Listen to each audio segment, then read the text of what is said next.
कि अवंतिका कितनी भुक्कड़ है, उसे बस खाने से खुश किया जा सकता है। अर्जुन के वहां से जाने के बाद अवंतिका के पास अब दो चॉइस थी। एक ये कि अपने घर में रहकर अपने पति के आने का इंतजार करे, और दूसरी ये या फिर वो घर से बाहर निकलकर उन लोगों को फिर से देखे जिन्हें वो अपनी जिंदगी में कभी फिर नहीं देखना चाहती। क्या वाकई एक बार फिर उसे उनका सामना करना पड़ेगा? अर्जुन ने अवंतिका को आने जाने के लिए एक कार गिफ्ट की थी जो उसने वहीं पार्किंग में लगा रखी थी, जबकि उसने अर्जुन को साफ मना किया था कि उसे इसकी कोई जरूरत नहीं है। लेकिन फिर भी अर्जुन नहीं चाहता था कि अवंतिका को कोई भी तकलीफ हो। अवंतिका सोच रही थी कि अगर रोहन इस कार को देखेगा तो वो तो खून की उल्टी करना शुरू कर देगा। इसके बाद अवंतिका ने घर से निकलने की सोची। वो उनका सामना करने के लिए बिल्कुल तैयार थी। अवंतिका अपनी नई कार को लेकर घर से बाहर निकल गई। अवंतिका ने अपनी कार का इंजन बंद कर दिया और अपने शेड्स उतार दिए। निश्चित रूप से वो पहले से काफी अच्छी लग रही थी। ऐसा नहीं था कि अवंतिका ने गिफ्ट्स और शानदार चीजों से अलग महसूस करना शुरू कर दिया हो, लेकिन उसे लग रहा था कि अब वो इंसान नहीं है जो एक क्रूज पर टूटे हुए दिल के टुकड़ों के साथ छुट्टी मनाने गई थी। उसने अपनी पैसेंजर सीट से काली जैकेट ली और कार के बाहर कदम रखा। मॉल की पार्किंग से बाहर निकलते हुए उसका मन उन दिनों को याद करने लगा जब वो उसी जगह आकर अपने काम करने के शेड्यूल को मैनेज करने के लिए काफी स्ट्रगल करती थी। वो उन दिनों को याद कर ही रही थी कि तभी उसका फोन बीप करने लगा, जिसे वो अपनी जेब से निकालने के लिए रुक गई, और फोन में आए मैसेज को पढ़कर उसकी आंखें चौड़ी हो गईं और वो चुपचाप कुछ सोचने लगी। ओह नो, मैं तो भूल ही गई कि वैशाली तो पिछले हफ्ते ही आ गई होगी। अवंतिका ने खुद को डांटा। ये साफ था कि वो अर्जुन से इस बारे में बात कर चुकी थी और अर्जुन ने उसे साफ साफ मना कर दिया था कि वो अब उसे खुद से दूर नहीं जाने देगा। हाँ, अगर वो चाहे तो उससे मिल सकती है। अगर अर्जुन इतने दिनों से उसे इतना प्यार और केयर नहीं देता तो वो अपनी कजन से मिलने के बारे में कभी नहीं भूलती।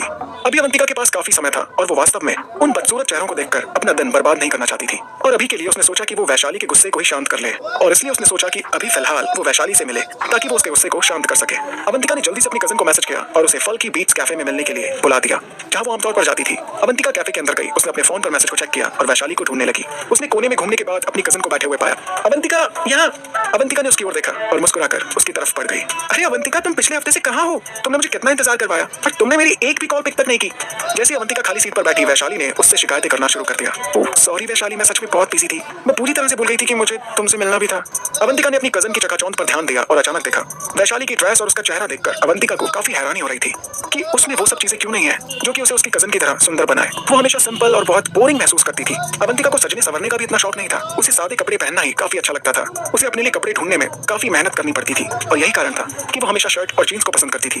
वैसे क्या बात हो सकती है कि तुम मुझे भूल गई? वैशाली ने पूछा। अवंतिका अपने एक्स बॉयफ्रेंड के साथ ब्रेकअप के बाद अपनी छुट्टी से वापस आ गई, लेकिन उसे देखकर लग नहीं रहा था कि वो बिल्कुल भी डिसअपॉइंटेड है। वैशाली ने सोचा कि अवंतिका उसके पास आएगी, रोएगी और रोहन को कोसेगी। हालांकि अवंतिका बिल्कुल भी ऐसा नहीं कर रही थी और वो बिल्कुल नॉर्मल लग रही थी। उसे देखकर ऐसा लग रहा था कि जैसे उसके साथ हाल ही में कुछ हुआ ही ना हो, जैसे कि वो ब्रेकअप के दर्द से कभी गुजरी ही ना हो। मैंने तुम्हें बताया तो मैं बहुत बिजी थी, मैं भूल गई थी।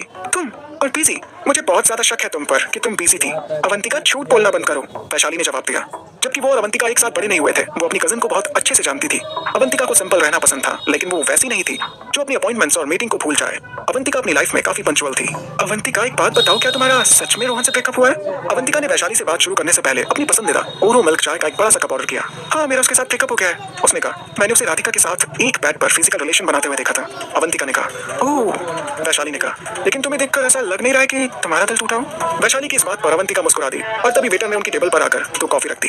देखो, मुझे एहसास हुआ कि ये उस तरह का प्यार नहीं था जिसका मैं इंतजार कर रही थी। वो बस एक अट्रैक्शन था। हम एक दूसरे की जरूरतें पूरा कर रहे थे। मुझे एक घर चाहिए था और उसे एक घर की केयरटेकर। हम एक साथ बड़े हुए, हमने बहुत सारी यादें शेयर की और हम साथ साथ भी थे। मुझे लगा कि मैं उससे प्यार करती हूँ, लेकिन सच में मैं बस उसके आस पास रहने की आदी थी। मुझे कोई ऐसा चाहिए था जो मेरी केयर कर सके। हालांकि मैं सबके बारे में काफी पहले से जानती थी, लेकिन मैं हर बार इसे इग्नोर कर रही थी क्योंकि शायद मैं सच्चाई को देखना ही नहीं चाहती थी। अवंतिका ने कहा, मुझे जल्दी से खत्म कर देना चाहिए था। कि बस आपके लिए प्रॉब्लम्स क्रिएट करता है जब आप खुश नहीं होते हो और आप फिर भी किसी रिलेशन में रहते हो। हाँ, शायद तुम सही कह रही हो अवंतिका, वैशाली ने कहा। कपल जो एक दूसरे से प्यार करते हैं उनकी हरकतें बहुत अलग होती हैं, क्योंकि वो कपल्स हमेशा आपके साथ रहते हैं। चलो वेल, जो हुआ अच्छा हुआ। शायद ये तुम्हारे लिए अच्छा ही था कि तुमने उन दोनों को मौके पर पकड़ लिया। इससे तुम्हारे लिए भी आसान हो गया अपने रिश्ते को उसके साथ खत्म करना, वैशाली ने कान के पीछे अपने बालों को करते हुए कहा। अवंतिका की तुलना में, जिसके पास लंबे सीधे भूरे बाल थे जो कि उसकी कमर तक आते थे, वैशाली के चिकने काले बाल कंधे तक ही आते थे। अवंतिका वैशाली से कम 3 इंच छोटी थी। इसके अलावा उनकी आंखों का रंग और उनकी स्किन का रंग, उनमें ज्यादा समानताएं नहीं थी। अवंतिका की इन बातों को सुनकर वैशाली को कुछ एहसास हुआ। अगर अवंतिका ने पहले ही रोहन से अपना रिश्ता तोड़ लिया है तो अब वो रह कहाँ रही है? क्या राहुल मेहता के साथ? राहुल मेहता अवंतिका का दूसरा सबसे अच्छा दोस्त था। वो अभी तक अपनी बिजनेस ट्रिप से वापस नहीं आया। तो इस कंडीशन में वो रोहन का घर छोड़ने के बाद आखिर कहाँ गई होगी? यही सब सोचने के बाद वैशाली ने अवंतिका से पूछा, अवंतिका, क्या तुम राहुल मेहता के घर पर रह रही हो? मैंने सुना था कि वो इस महीने के एंड तक वापस नहीं आएगा। वो तो अब्रॉड में है, वैशाली ने पूछा। वो अवंतिका को लेकर काफी निराश थी। उसे लगा कि अवंतिका ने पहले से ही रोहन के साथ बहुत समय बर्बाद किया है और उसने उसके लिए वो सब किया जिसके वो लायक नहीं था। हाँ, उसने मुझे कुछ दिनों पहले कॉल किया था। उसने ये भी कहा कि वो अपनी ट्रिप को कुछ बढ़ा सकता है। And for your kind information, मैं उसके साथ नहीं रह रही हूँ, अवंतिका ने अपनी ड्रिंक को धीरे से निकलते हुए कहा। इसके साथ नहीं रह रही हो? अरे तुम रह कहाँ रही हो? कहीं तुम होटल में तो नहीं रह रही हो? देखो तुम चाहो तो मेरे अपार्टमेंट पे आ सकती हो, तुम्हें फालतू पैसे खर्च करने की कोई जरूरत नहीं है, समझी? अवंतिका ने उसके